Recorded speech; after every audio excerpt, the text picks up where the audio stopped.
Hi, I'm Gareth Green, and in this video we're going to take a look and a listen to a short character piece by the German composer and pianist Burgermüller, who lived in the 19th century, was born in 1806, died in 1874, started life in Germany, moved to Paris in his 20s and stayed there for the rest of his life. And here's a piece that's very typical of his kind of writing from his Opus 100 number 1, and it's entitled At the Christmas Tree. So it's a little picture, if you like, very simple in design, painting a picture of maybe standing by the Christmas tree, looking at the Christmas lights, waiting for Christmas presents. I don't know. You can use your imagination with that. But let's have a listen to some of the piece so we've got an idea what it sounds like.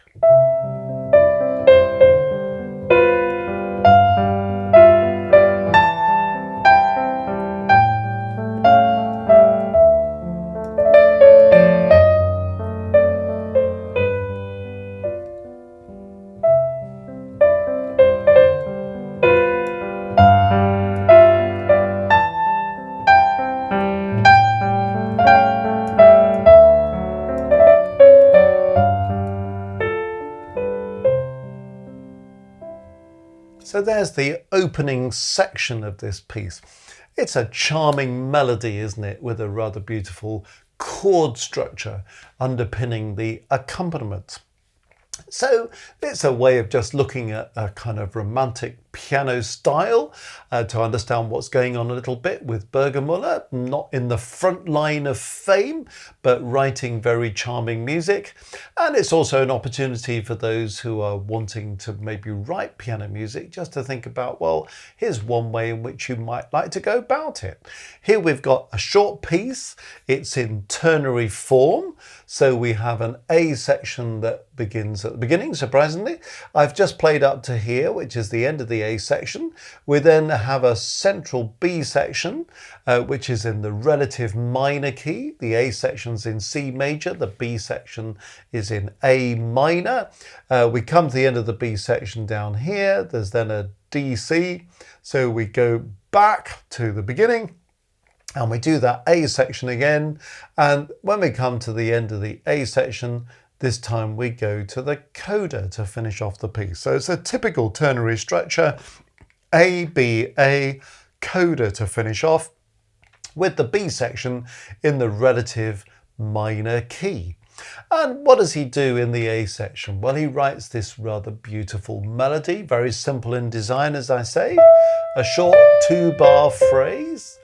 And then he takes the same rhythm and represents that a bit higher with slight alteration, because we have a rising leap there.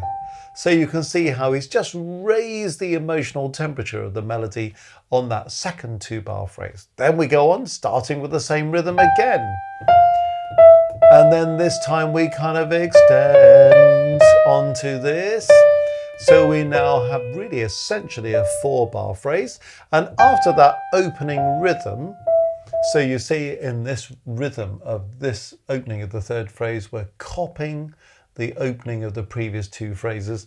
And then he's extending this phrase to a 4-bar phrase. And we have a little bit of chromatic decoration with a C sharp and the E flat, just gives it a bit of a colour. And you see how it kind of builds up to that forte at that very point of that chromatic stuff. And then he calms the atmosphere, calando, we just die away from there. And that takes us to the end of the first part of the A section. Okay, well, what does he do in the second part of the A section? Well, have we come across this before? It's the very opening phrase with just this little additional ornament. Well, what happens in the second phrase? It's an exact repeat of the previous second phrase. Okay, then we had this extended phrase to 4 bars, didn't we, in the first part? Well, that's what happens here. Is it exactly the same? Well, no, there's an ornament there. And then we have this triplet. So it's just kind of effectively, this is putting a little mordant onto that note, isn't it? And then we have a different ending. So this time we're being pulled back to the tonic of C, whereas previously we were pulled onto the dominant chord so we could move on into the next phrase. So that's the simplicity of the melodic design. In terms of phrase length, 2, 2, 4 makes up the first half of the A section, 2, 2, 4 again in the second half of the A section. The second half very much modelled on the first half, but with the alterations that we've talked about. Okay, well, what's going on in the left hand? Because the right hand is just generating that single line melody, isn't it? The left hand is providing obviously a bass line, but it's also got this broken chord pattern. So if you want to write for piano in essentially two parts, one note in the right hand, one note in the left hand, but you want to have all the harmony filled out, this is a great way of doing it. Notice what he's doing is he gives us a bass note at the start of each bar. So you see what's happening there? That bass part, just doing this.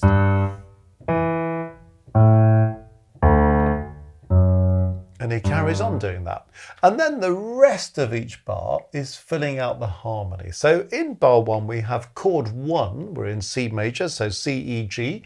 And you notice the left hand spells out that chord. C, G, C, E, C, G.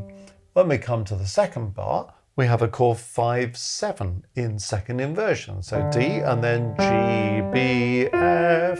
So you see what's going on there? So basically we've got a chord 1 and then we've got a 5, 7 second inversion. And then what you notice in the second phrase is he starts with the chord that he finished with on that first 2-bar phrase and then goes on to the chord that we started the first phrase with, but it's just in first inversion. So you get chord 1, then you get chord 5, 7 in second inversion, you get 5, 7 again, although it's in root position, and then you get chord 1 again, although it's in first inversion. So you see what he's up to there. Then he goes on and says, well, we've had a couple of phrases, now let's have a little bit of colour. So when we get here, we get 5, 7 effectively to 1, but in the key of D minor. Okay, now is he modulating to D minor? Not really. This is a secondary dominant in D minor. It's going 5, 1 in D minor, but the 1 in D minor is called 2 in C. So that's the way of injecting a little secondary dominant there. And then if I just miss out a bar for a moment, when we come onto the second line, we're back to our 5, 7 chord in root position, which we've seen before, haven't we? But before that chord, we have a bit of colour. So in this bar, he decides to use a diminished seventh, but he uses a diminished seventh in the key of G. Now, how do I know that? Well, if I put all those notes together and put it in root position, we've obviously got F sharp in the bass anyway, F sharp, A, C, E flat, that's the notes of that bar, but all exactly a minor third apart. F sharp to A is a minor third, A to C is a minor third, C to E flat's a minor third. So that's telling me it's a diminished seventh in root position. If any of those minor thirds had actually been augmented seconds, that would have told me it was a diminished seventh in some kind of inversion. So this is a diminished seventh in the key of G, and then lo and behold, when we come on to the next chord here, we've got the tonic chord of G, but then he adds an F to turn it into a 5, 7 in C. So it kind of pulls you back to C. So when he goes on to the next phrase, you can feel the pull back to C. So have a listen to that harmony from the beginning. We'll just listen to the left hand. You hear the bass note at the beginning of the bar that's giving us the bass note and defining the inversion of the chord. And then you hear the chord spelled out. So chord 1, chord 5, 7, C, chord 5 in root position.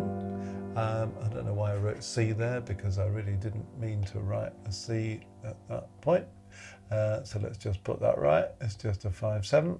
Jolly good. And then in the next bar, here's chord 1B. And then here's this secondary dominant into D minor. Then feel the temperature rise further as we have this diminished 7th in G, and then the tonic chord of G becomes a 5/7 in C. So you can see we've felt how the phrase design has gone 2-2-4. We felt how he's kind of warmed up the emotional temperature in that 4-bar phrase by using particular chromatic notes in the melody, the C sharp, the E flat.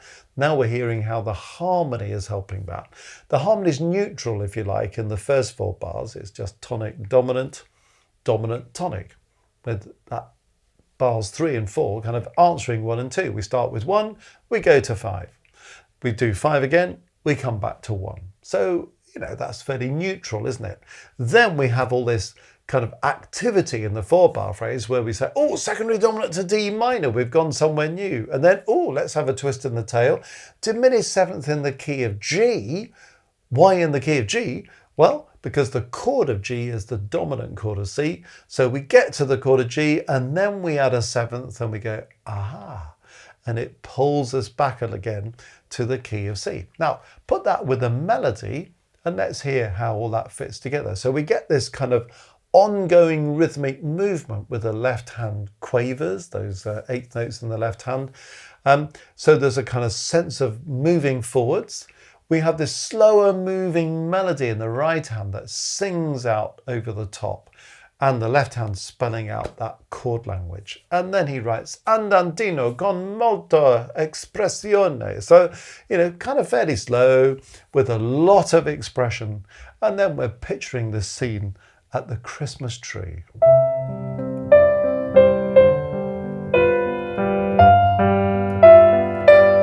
You feel that's more intense, and then we're off on our journey to D minor, and then diminished 7th to G, and then the F natural pulls us back to C, which is why you might put a bit of rubato in there, you see, just to stretch that moment.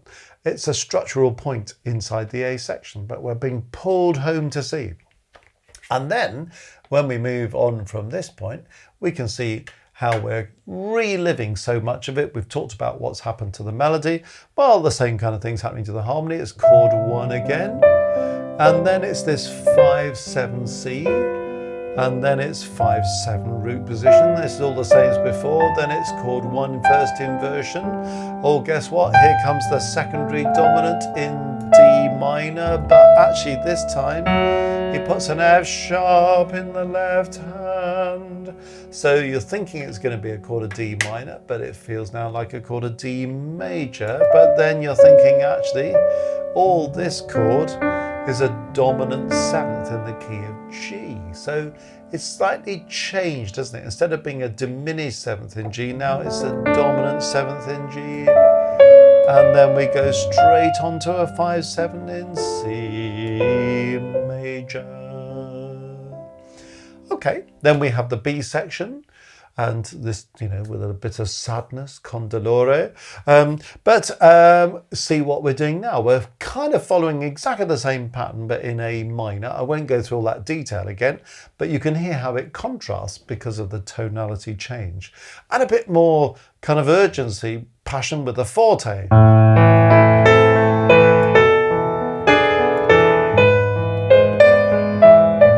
Similar kind of design, but then slight change in the left hand texture, punching out these chords, and then we're dying away again, and now we're at the end of the first half of the B section, and guess what? The second half is kind of rerunning the first half of the B section, but with changes, a bit of decoration in the melody there, and again, just to make it more exciting, and then these punchy chords, SF, and then a bit of decoration into the cadence. And then there's a kind of extension, isn't there? Closing section to the B section, and agitato. And how does he paint his agitato? Well, he goes FF, and he goes, what's all that about? Well, that is an augmented 6th chord, isn't it? And you've got A flat, you've got F sharp, C and D, G. So it's a French 6. How about that? Well, it did move to France. And then we go to 1C in C major. So you see how this is pulling us back to C major, 5, 7, and then a lovely D sharp that augments that chord 5. You know, G, B, D becomes G, B, D sharp. And that pulls us back to that E in bar 1 for the return. And then we go round the A section again. And then we have a coda on the last line, back on C major, but notice the C tonic pedal, it's still with us. Then it goes to the dominant with a lot of melodic ideas that we've had before, back to the tonic chord, still the tonic chord as he goes up into the sky, has a tonic chord of C major, reinforces the tonic, and then goes home for Christmas. It's a beautiful piece, and there's a kind of simplicity about it, isn't there? But it's not simple. There's a simplicity about it, but it has these lovely little twists and turns in it. Very easy to see how the structure works, the A section breaking into 2 halves, the B section breaking into 2 halves, that little extension on the end of the B section to pull us back to the A section, how the coda kind of settles us back in C major, this lovely cantabile melody in the right hand and this left hand figuration giving us bass notes, filling out the chords.